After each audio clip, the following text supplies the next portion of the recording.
everyone. When was the last time when you coded something just for fun and not because you needed to make something functional or because a ticket required it? Well, for me, that started happening a lot more since I discovered creative coding. And I think that I've become a better developer after that because I've had to solve different kinds of problems than what I do, for example, at work right now. And today, I will share you some of those learnings, and you're going to see also a little live demo of how I actually approach creative coding, and that's going to be with Jetpack Compose Canvas. But I wanted to make this a little bit more interactive, and I've prepared a Menti. So there should be a couple of questions, and you can join this Menti with the QR code or going to menti.com and using the code 32788308 in the website that opens. And if it's not working, let me know, but I think everybody's so, okay, yes, it's working, good. I tested it, but you never know. Demo effect is a real thing. And yeah, the code is going to be visible for the couple of next slides, and I'm going to get back this one, so I'm going to also leave you some time to answer these questions. Okay, I'm going to hide the QR code, but the code is there in the bottom of the slides. But yeah, hey, before we actually go into creative coding and to give you a bit time to answer those questions. Hi everyone, my name is Eeva-Jonna Panula or Eevis Panula, and I'm non-binary. My pronouns are they and she. I've really practiced this, but for some reason I keep saying they and she, but they're they and she. And I'm Android developer and accessibility specialist, and I come from Finland. I'm also GDE for Android, so Google Developer Expert. And I really love to share what I've learned, and usually I share about Android accessibility, but this time it's a bit different topic. So, well, I'm here, but I also write a blog about these topics, and there's going to be a link to my blog post, later or at the end of the talk, so if you're interested in learning more. I'm also a disabled person, and while this is not sort of relevant in the context of this talk, I want to bring it up because, you know, we often have this misconception that disabled people are not developers, or there are no disabled people within developers, but there are lots of us. So it's kind of a representation thing why I want to mention this one. And when I don't do something that's work-related or coding-related, I do different kinds of sports, and I love to knit. That's something that like helps me relax, I would say. But what we are actually, oh, that was too fast. What we are actually talking about today, well, we first talk about what is creative coding. It's not going to be an like extensive thing, but we're going to do a little bit of like learning about creative coding. And I'm actually really curious to see your answers there as well. And then there's going to be some creative coding in action. So I'm going to do some live coding. And this is the second time I'm giving this talk. And I got some feedback after the last one session. So I'm going to just say something right now. The creative coding part, it's going to display something related to LGBTQ and non-binary topics. So if these are something that you don't really want to see, you're free to go. Like, I'm not offended by that. But just, you're being warned. There was a person in the previous talk who got a bit offended because of that. So that's why I wanted to warn you, like, before going there. So yeah, and this is actually like I noticed that it's making me a bit nervous to say these kind of things and that's an unfortunate thing. We all should be allowed to be ourselves and not to think about the possible like people giving some offensive comments, for example, because of that. So yeah, I'm just gonna take a deep breath and continue. So, what is creative coding? And before I'm gonna give you my answer, I'm gonna switch to Menti to see what we have there. And yes. So, the first question in the Menti was that how familiar are you with creative coding? And there are 3 people who answered that I do it myself. I'm really happy about it. Then there are 18 people who said never heard. I'm really glad that you are here. And then 14 who said somewhat familiar. And I'm also happy that you are here. And I really hope that you'll learn something today. Then, the second question, how does this work? Yes, here. Okay, the second question was that what is creative coding? How would you describe it? And there are a lot of answers. Coding you do just for the thrill of it, as a question, don't know. Coding with artistic output maybe, no idea, I look forward to finding out. Trying different approaches to see what satisfies my vision, using code to create artistic or creative content, coding to treat my soul, write code driven by creativity or the flow, not driven by features, using code to generate art,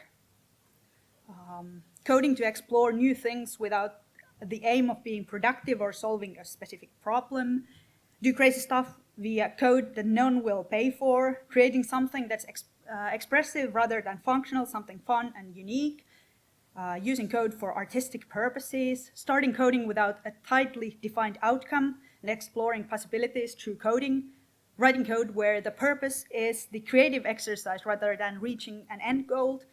Not sure, but I'm interested in learning about it.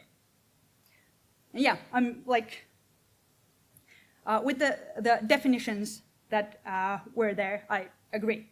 I'm going to present my definition in a moment. But I'm also happy that there are people who are interested in finding out. And now I'm going to switch back to my slides. So yeah, my definition is creating something expressive with code. Somebody had written out the definition, basically this definition with the words, I think it was something like that the goal was rather functionality than, building something expressive rather than functional with code.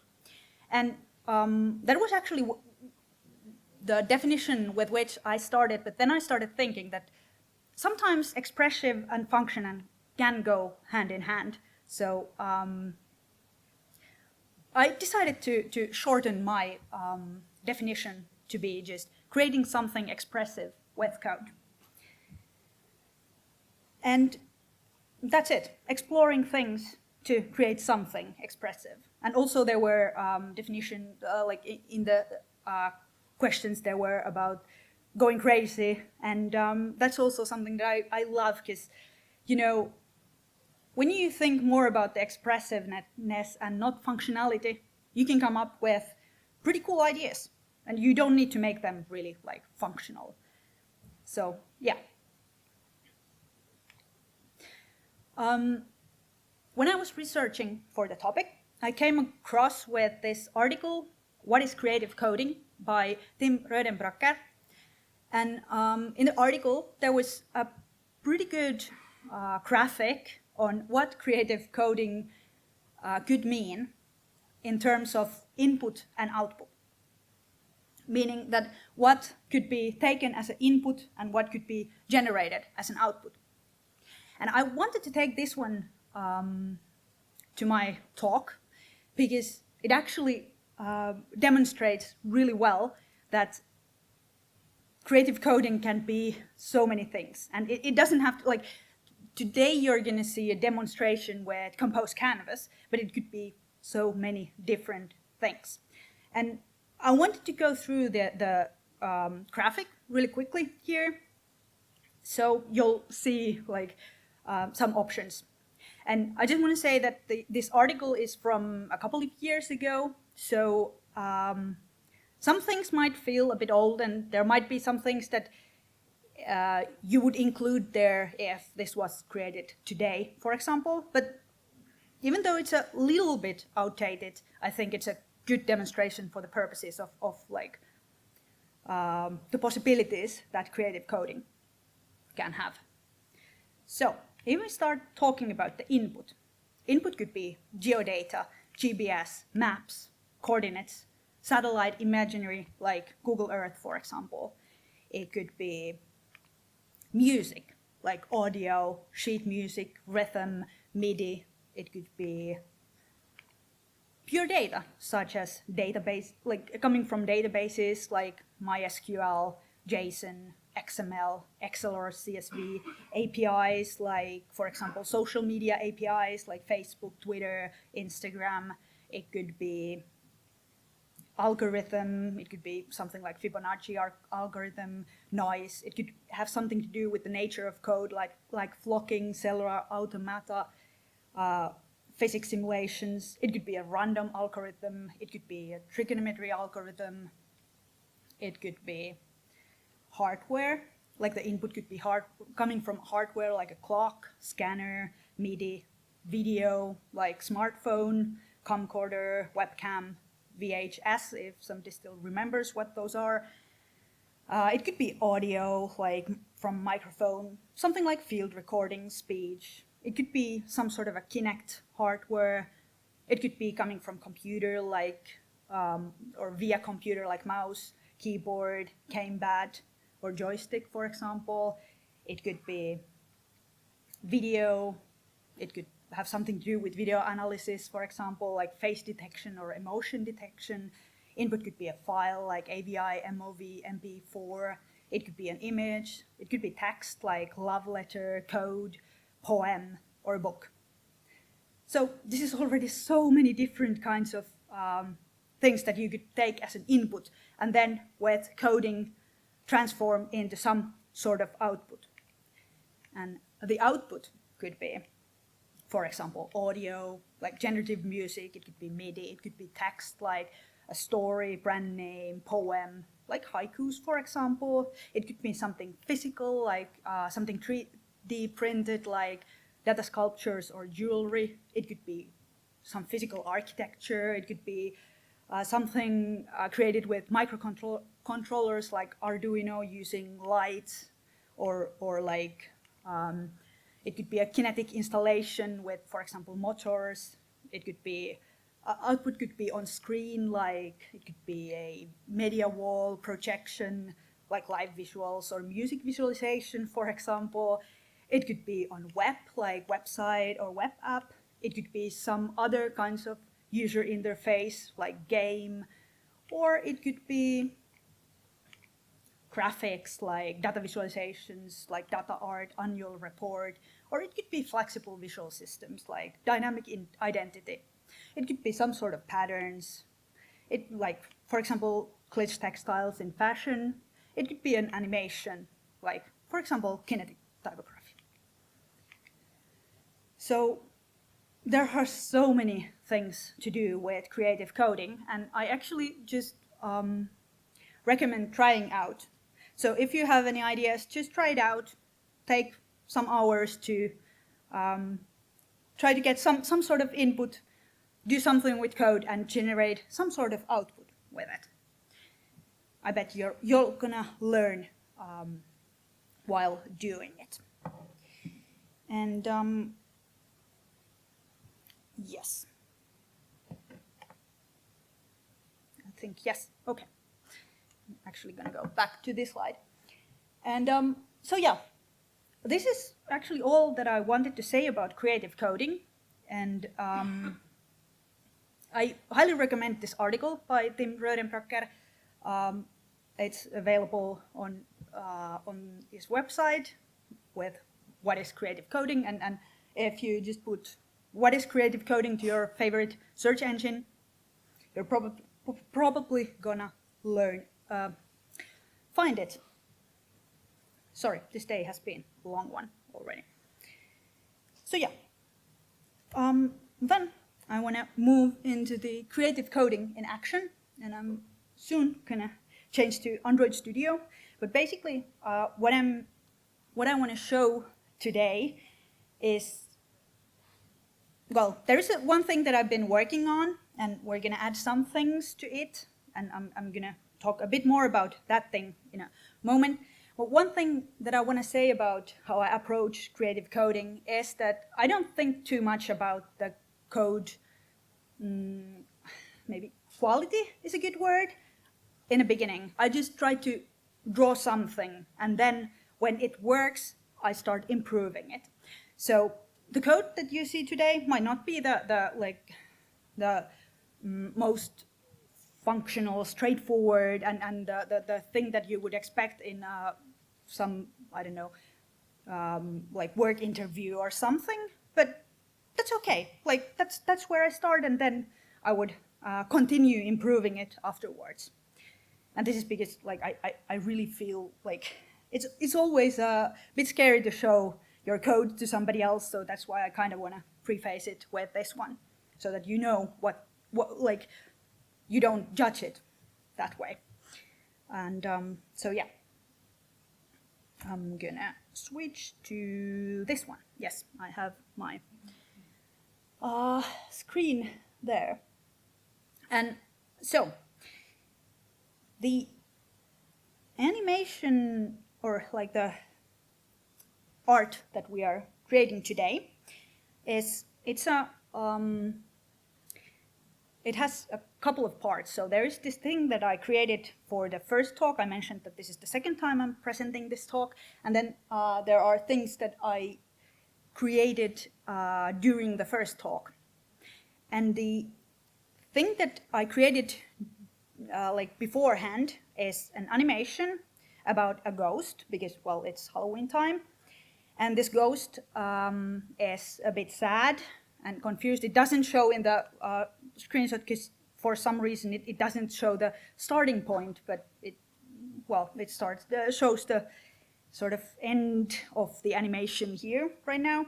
But it's a bit confused ghost who, after seeing people who have, I would say, found themselves and are happy as who they are, this ghost starts realizing that, hey, I'm actually non-binary, and becomes happier, because generally when you can be who you are, you're happier than if you're forced to be something else and fit into some norms that you don't actually fit. And this animation is partly based on my story. My story is more complicated, but still, like, I feel connected with the ghost. So yeah, I'm gonna start the interactive mode so that you can see the actual animation I'm talking about.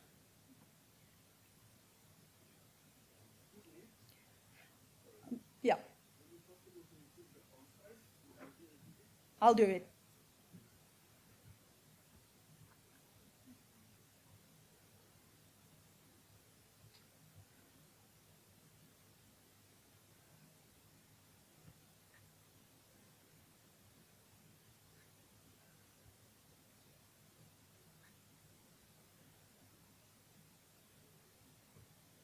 Okay, yeah. So now that I increased the font size, and like one of the reasons why I do it from the tools and not with the shortcut is that I'm a bit nervous to do anything to sort of like blow anything here. But yeah, here you can see the animation, and then in the first talk that I gave, we added these buttons here because, like, the original story is about a ghost finding out that they are non-binary, but this story could be also about anyone who realizes that, hey, they are bi or trans or lesbian, for example. So these colors here are from those flags, or like pride flags, just to like tell. So the first one is non-binary, then there is bi, then there is trans, and then there is lesbian flag colors. And these are also like, well, act as a button so that like the viewer, if this was somewhere on display, the viewer could modify the story. And I draw these buttons with Canvas because I'm demonstrating creative coding here.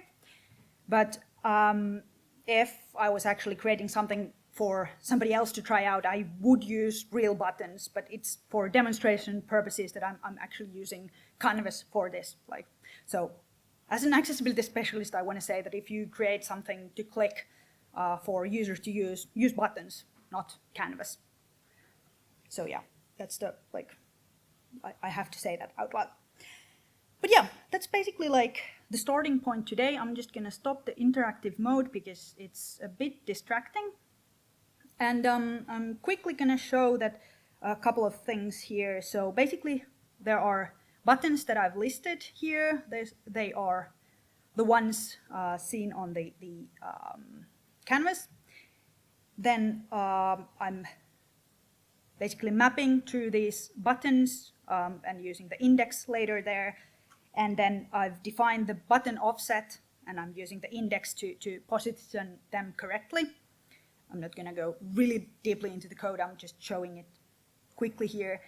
Then I'm using path to draw this like a rectangle. We're going to change it in a moment, but like the reason that I'm using path here is that we actually wanted to capture the click events, and how we can do it is with the paths get bounds, and then there is actually, well, I'm gonna talk about the tab position in a moment, but like if you need to get area on canvas, use path and it's get bounds method, and it gets, well, it gives you the bounds that path occupies actually. And yeah, so I mentioned that I'm gonna mention the tab position. So there is a pointer input for detecting tab gestures, and there is also a variable to store the tab position, so where the user taps, and we just set the position to be the tab position. So here we can check if the current button, when we are mapping through them, is selected. So we get the bounds and check if the bounds contain this tab position, and then it's possible to use these rectangles as buttons. Sorry.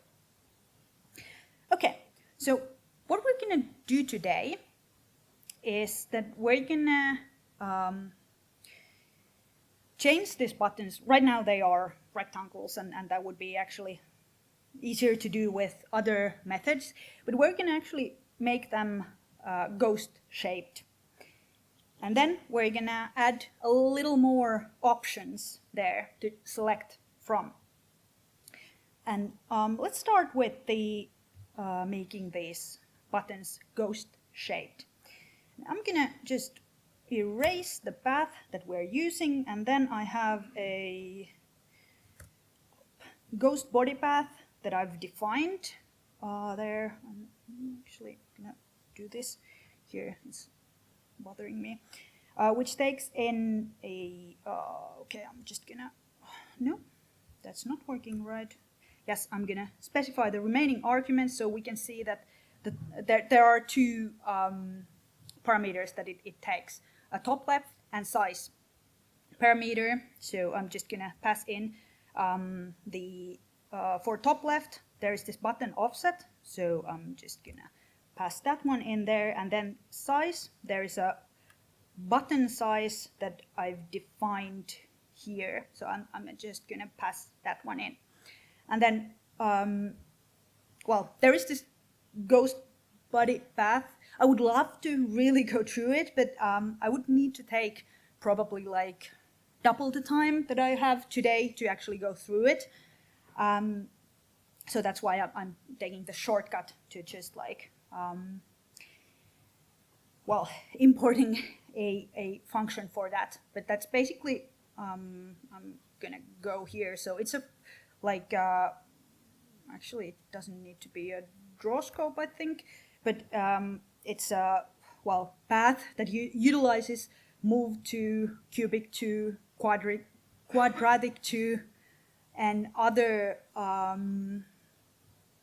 Those are the ones that it utilizes for like drawing the path of the ghost, and that's used for the moving ghosts and the main ghost as well.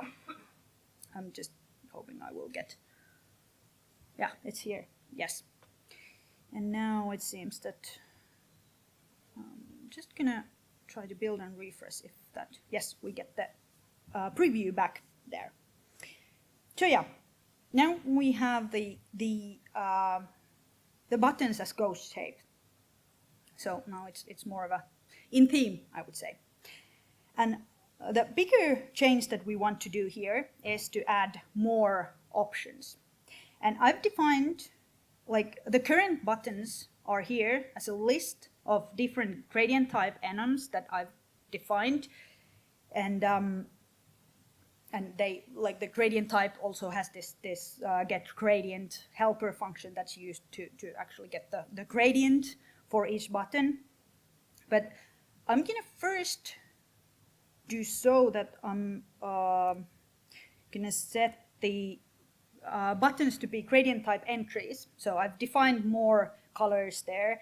And right now on the screen next to the lesbian, trans, and bi flags, there is a pan flag, asexual, and then I think it's the gender fluid, maybe? That one. I'm like, yeah, I could check it. No. Yes, it's gender fluid, and then there is an agender as well, but you're gonna see it in a moment. And I'm just gonna go back there. Yes, we're back on the screen. And now we have this problem that we have 8 entries there, and then the canvas fits only 1, 2, 3, 4, 5, 6. So it's hiding 2 items. And the one thing that we could do here is, well, we could put them on different rows so that like everything is visible at the same time. But we could also add some scrolling there so that the user could scroll through the options and then select the one they want to. And we're going to go with the scrolling today. And what we're going to do is that first we're going to define a, let's call it,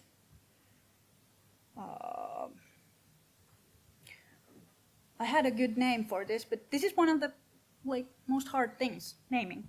Let's call it scroll offset X, because we right now care about the X only. And it's going to be remembered mutable float state of 0f. And then, yeah, we're going to probably need to define something else later. But we will, there is the scroll offset X. We're going to use it instead of the start padding, which is used to position the 4 buttons on the screen. So we can actually, I think we can get rid of it and just use the scroll offset X. So yes, now we have the, the first item is on the left edge of the canvas. So that's good. And the next thing would be to add actually the interactivity part here. And I'm just going to scroll down, and under this pointer input here, I'm going to define another pointer input that calls detect drag gestures.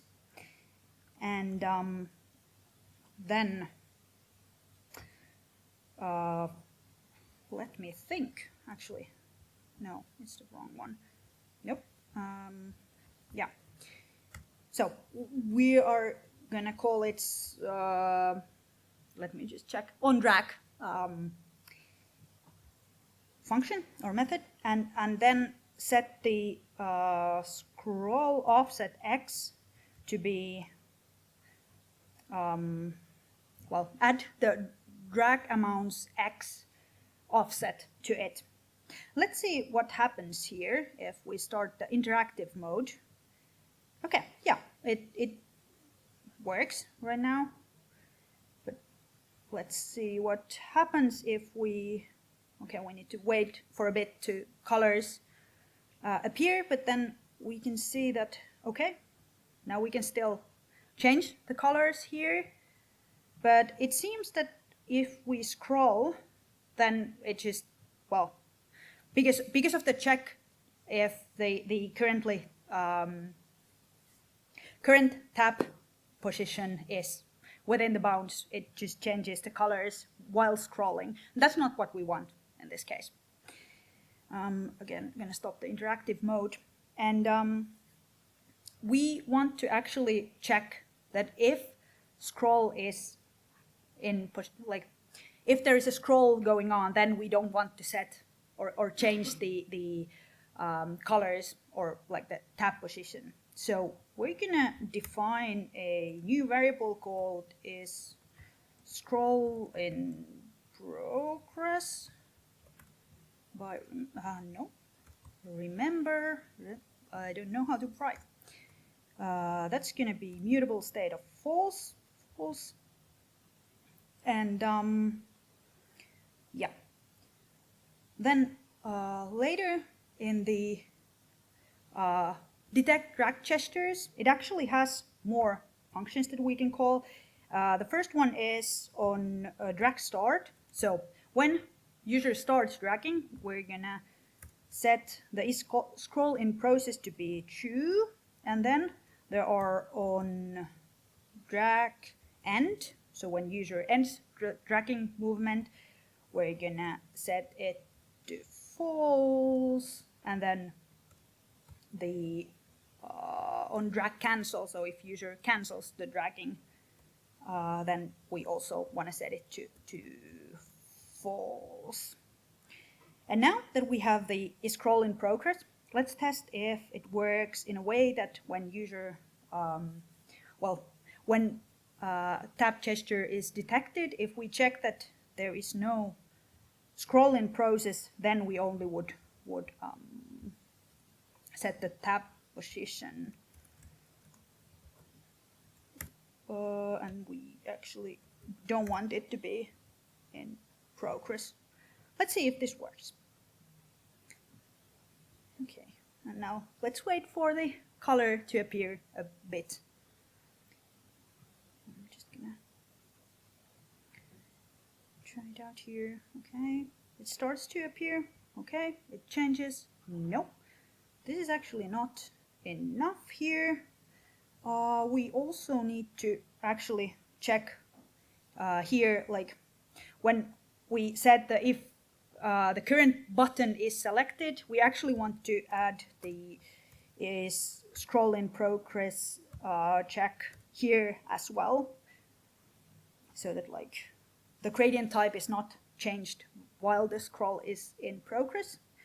And I'm again waiting for the color to appear a bit. Yes. Okay, now you can see that I'm scrolling and then the color is not changing, but then when I click, it changes. So yeah, these were the checks that we did there to make it not change during the scroll only on tab, but then give the user the ability to scroll and see all the options. If there was more time, there would be things to do, like just clamp this scrolling so that like this doesn't happen, so that like user can't scroll everything out of the view on either side. But I'm not going to do it today, maybe in some other talk. So I'm just going to stop the interactive mode. But yeah, so basically this was the demonstration of how I approach creative coding. Of course, like when I do it, when I don't need to talk at the same time and be a bit nervous of like showing you all this code, it's a bit more straightforward. And I also try out way more things there, so it usually gets way messier than this. So yeah, there's that. But yeah, I'm just gonna switch back to my slides here. Yes, okay, yeah, I have the wrapping up slide here, good. So yeah,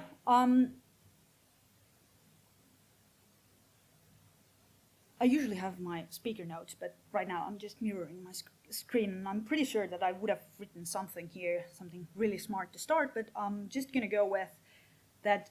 Today we've been learning about creative coding and what it is, just a little bit. I hope that you've learned something. There was just no time to go really, really deeply into it, because I also wanted to include the demo part there. And I also showed you one way of approaching creative coding. And I really hope that you've, like, when you walk away from here, you have some thoughts on, like, if you have any interested in creative coding, you have some thoughts on like what you could do next, or like maybe if you didn't have the interest before, then like this would help you to start thinking that, hey, like in what you do, what could you, like what kind of inputs or outputs or inputs you could use to create some sort of outputs with creative coding. So yeah, I think that's my like wrapping up. And then here's the last slide. So thank you everyone for coming here and listening to me and bearing with me with a really exciting and nervous thing of live coding as well. And my name is Eeva-Jonna Panula, or Eevis Panula, if you want to find me. My website is eevis.codes, so eevis.codes. It also has my blog, so if you're interested in learning more about my blog posts about Android accessibility or creative coding as well, they are there. And I'm not going to do a public Q&A, so if you have any questions, come here, talk to me either after the talk or during the conference. I'm really happy to answer any questions or discuss with you. But yeah, thank you everyone.